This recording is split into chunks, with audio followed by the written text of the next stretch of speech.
Yo, what's going on, everybody? It's Gem Live. I'm here with my roommate Jake, and week 9 of football is upon us, and we're going to go over the 5 best games. Not only who we think's going to win, but we're going to go over the spread points. So if you're going to use this video to bet money in Vegas, good luck. So the first game we have on deck for today is the Dolphins at Cardinals. Cardinals are 4.5-point favorites. Jake? So I'll take the Dolphins. So the Dolphins are on a 3-game win streak.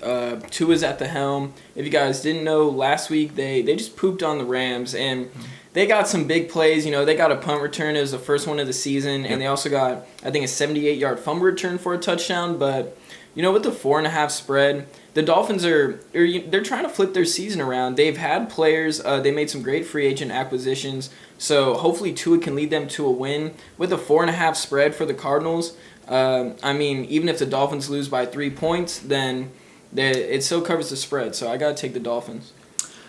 Although I do think this game is going to be closer than people think, and I think it really comes down to is I don't like that much what I saw from Tua. It was his first start. He isn't going to have Aaron Donald coming after him. But if we look at Kyler Murray, one of the hottest quarterbacks right now, just is on a tear. Him and DeAndre Hopkins, arguably the best duo in the NFL, wide receiver quarterback. And with the Dolphins, I don't think the Cardinals are going to give the ball away 4 times. I don't think they're going to let a punt return for a touchdown. Although the Dolphins are on a very nice track, and I do think Tua will have a much better game than he did. All I needed to see to predict this game was I saw Kyler Murray duel against Russell Wilson overtime and take the dub. And so while I think this game is going to be close, what I saw from that game is one of the most clutch, best fourth quarter quarterbacks in Russell Wilson. Kyler Murray just out-dueled. So that's really fresh in my mind. I'm going to have this game being close. Cardinals score a late touchdown to win it.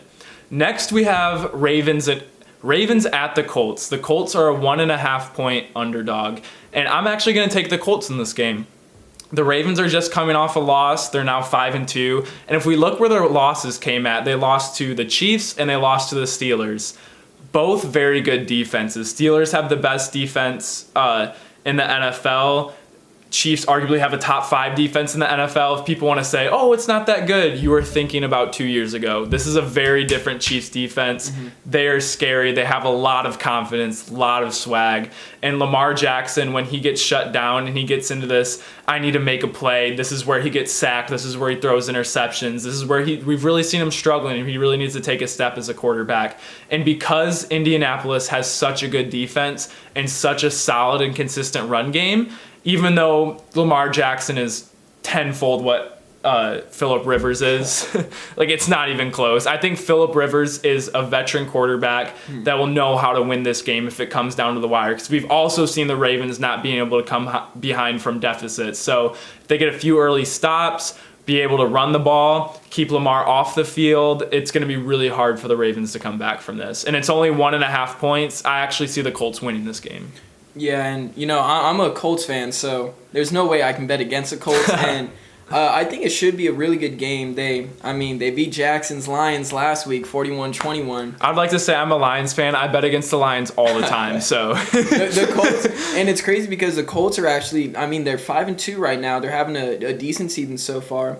They've lost to the Browns and the Jaguars. So it's like, as a fan, I'm still trying to figure this team out and realize what we need to do to win. A lot of times it comes down to Phillip Rivers, but like Jackson mentioned, we actually have a really good defense this year. For the past 10 years, it's been real suspect, but the team is finally starting to come together, and I think it'll be great for us because we've seen Phillip Rivers, struggle at times, but to contain Lamar Jackson, we all know that's one of the biggest challenges in the NFL. And although Lamar hasn't had as great of a year this year, so I think the Colts can contain him, or hopefully they can, fingers crossed. But also because the Ravens have one of the best run defenses in the league, and Jackson brought up that the Colts have a great run game, and we really do. But I think because of that run defense, we'll start to last week against the Lions, we used Nyheim Hines and Jordan Wilkins a lot. We're using them in the receiving game. So I think to bypass that, we'll get a lot of screens out there and a lot of dump-offs and just let them go to work. So that was super successful for the Colts. And I think the Colts are such a good team that they're a good quarterback away. And I really hate to bring this up, but how much would you love to see Andrew Luck? Oh my god. How much would you love to see Andrew Luck on the field right now with this defense, this offensive line, this coaching? Oh, I'm sure he's a super smart dude. I don't think he regrets it. I'm sure it was more than just being on a bad team. It was for his health, but yeah. Oh my gosh, that would have been so amazing. So I'm very sorry, very sorry. Next we have Seahawks Bills, and the Seahawks at the Bills. The Bills are a 3-point underdog, or they have 3 points of wiggle room. And I'm actually going to take the Bills in this because I think the Bills' defense, their strong suit is their secondary, and that's pretty much Seattle's biggest strong point, and their offensive line is terrible. So if they're able to press and get pressure on Russell Wilson very early, I think they'll be able to stop a lot of the stuff they can do.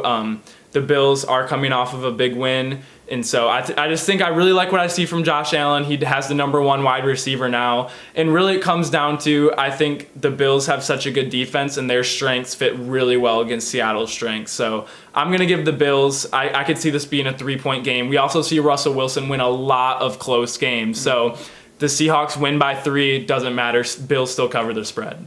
Yeah, I think it's definitely going to be a shootout. I think I'm going to go with the Seahawks, though.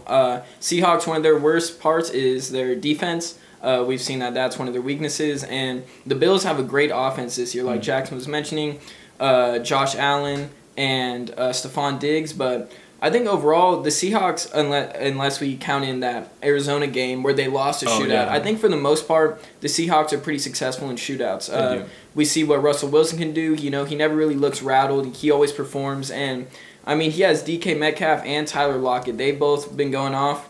Is DK Metcalf the next Megatron? Okay, that's a little foreshadowing. We have a video coming out in 2 days, so look out for that. But I think the Seahawks overall will be able to pull it off just kind of because they have such a strong offense, and I think they just have the confidence that any tough game that they go in, they're always going to win it. So I'm going to have to pick the Seahawks. Right, and with the Bills, I'm planning on them having a good game because what we've seen through them is a lot of inconsistencies where Josh Allen looks like MVP quarterback. Sometimes his name doesn't even get brought up after the game. So I'm predicting that Josh Allen will have a very good game against a bad Seattle defense. So next game we have is Raiders at Chargers. Chargers are a 1.5-point favorite. Jake, I'll let you go first. So I'm going to have to go with the Raiders. And the Chargers, man, it must suck to be a Chargers fan. For the past years, even when they had Rivers, I would always follow him, and they would have so many close games and lose every single one. It is so crazy how many close games they lose. But I think I'm surprised that they're favorited actually by 1.5 because the Raiders are a solid team this year. But I'm gonna have to go with the Raiders. I don't know. They've played some big games and they've showed up when they needed to. So. I'm going to hope that they do that against a Chargers team that just frankly doesn't know how to win right now. Right. The Raiders are explosive. We've seen them lose some really weird games. They've seen them explode off, and they beat the Kansas City Chiefs, giving their only loss of the year. But the Chargers are the better team in this scenario. It is a home game. The spread is so short. And I just believe that Justin Herbert has been having a very, very, very good time in his first few starts in the NFL. And if they're not doing anything besides harping, play through the whistle, play till all 4 quarters, they have the ability to go up 20 points on the Raiders and just kind of blow the game wide open. They need to find what works for them to keep the lead. If they decide that they need to keep airing it out and doing what got them the lead in the first place, or find a consistent run game, play action. But I really like what I'm seeing from the Chargers. They're 2-5 right now. Raiders are 4-3. But the Chargers should honestly have a lot more wins than that. It kind of evened out. What was it? The Bengals. The Bengals missed a 30-yard field goal, and the Chargers won that game, but they've also blown a lot of games. So they should be sitting around at that 5-2 range, but they're not. They're the other way around. So I'm going to take the Chargers in this one. I love what I'm seeing from Justin Herbert right now. I do want to make a video on him because I was not very high on him coming into the draft. I was not a big Justin Herbert believer. He has proven me wrong big time. Yeah. Okay, so now we have the Saints and the Buccaneers. And the Buccaneers at home are 4.5-point favorites. And I'm having a really hard time with this one. I really am. I think this is Antonio Brown's first game back. I really think it's going to work. I really think Antonio Brown fitting into the system, Tom Brady having more weapons isn't going to confuse him. It's just going to make him that much more dangerous. They're figuring out a good balance between Ro Jones, Leonard Fournette, Mike Evans, Scotty Miller. I believe they're going to have Chris Godwin back. I think he's healthy.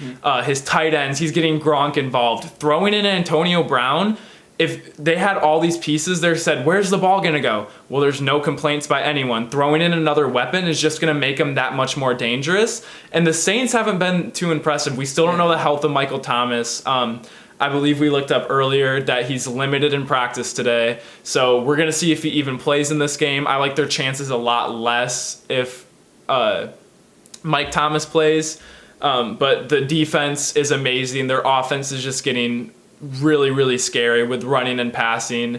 4.5 points, especially with the division on the line. This is a really, really big game for the Buccaneers. Brady knows this. Brady knows how to win games, and not only win games, he knows when to make a statement. And a 4.5 point favorite is a statement game. They need to go out there and win by 1 touchdown, 10 points, 14 points. Brady wants to show we are the best team in this division. Yeah, and Jackson is making a very, very good argument for the Buccaneers. I think everything that he's saying is right. It is a statement game. They have the weapons. They have Tom Brady. But, I mean, a 4.5 spread, and this is the Saints. And the Saints this year, you know, they've been a little suspect. They've had some close games with teams that they shouldn't have, and they've had some games that have gone to overtime. But we've seen that they can fight till the end of the whistle, something that the Chargers don't have. Right. In all these games, the Saints, they still know how to finish. And in the first game that they played the Buccaneers, obviously it was the first game of the season, right? Right. So the Buccaneers are still a little shaky, but they beat them 34-20, and that was definitely one of those statement games that Jackson is talking about. And were you going to say? No, go ahead. Okay. I thought you were done. So I think that the Saints, like, even if they don't win, it'll be a close game, but it's definitely going to be one of those games where, although if Mike Thomas plays, then it's going to be a lot different conversation. They're going to have a much better chance. But Kamara's been going off. They're going to feed him, and I think he's just going to get the job done. It's like I kind of said the same thing for the Seahawks, but certain teams just have that winning mentality and that winning culture. And the GOAT, 6 Super Bowls, 6 game-winning drives, that's not the mentality you're looking for? It is, but just like this. I'm talking about the Saints. I'm more talking about the team, the team than the quarterback. No disrespect on Tom Brady. Can't believe you just said that to Brady. I think the Saints are they're a team that's going to fight no matter what. And the Buccaneers are a good team. We made a video about them. They're on the rise, but the Saints really need to turn around their season. They don't have a bad record, but on paper, they don't have a bad record, but everybody is kind of questioning, are they the real deal? And this game is the one to show everybody that, yeah, they're the Saints, New Orleans Saints, Big Easy, and they're here again for another year to compete. The one thing that is very clear from this season, it is very well known, this is Drew Brees' last season. It is very apparent this is Tom Brady's, is not his last season. Drew Brees has been on a harsh decline this season. He's a veteran enough quarterback. He knows he's smart enough to make these throws. Tom Brady does not look like he's on a decline. He's looking like the last few games he's been on MVP level. I don't think he's going to win it, but he's been playing very, very good. Another thing to keep a look at this game, every single Buccaneers and Saints games I've watched, they've shown Tom Brady, beating Drew Brees for most pass yards or passing touchdowns of all time. Drew Brees beats him. Back and forth, it's every week. It's 2 active players going for this record is really, really weird to see. And so don't be surprised if it's like 2nd and goal on the 2-yard line. If they're not trying to run it in, they're trying to get that number up a little bit against each other. Watch out for that animation a lot. And those are our 5 games. I do want to bring up one honorable mention. Oh, it's a big game. And it's kind of a troll, and this one kind of goes for my roommate Kellen. If he's watching this one's for you. Steelers at Cowboys. The Cowboys are the home team. The Dallas Cowboys, America's team, home team. Steelers are 13.5 point favorites. That hurts. You never see a spread that big. You see that in college football when Clemson plays, I don't know, anyone. In an NFL game, you'll rarely see it over 9.5 points. That is a huge spread, but it's just really funny to see. People thought the Cowboys could make the Super Bowl this year. I know they've had a lot of unfortunate things happen, But I just want to throw that one out there. We don't really need to talk about that one. It's just for the Cowboys, Cowboys, just doing cowboy things.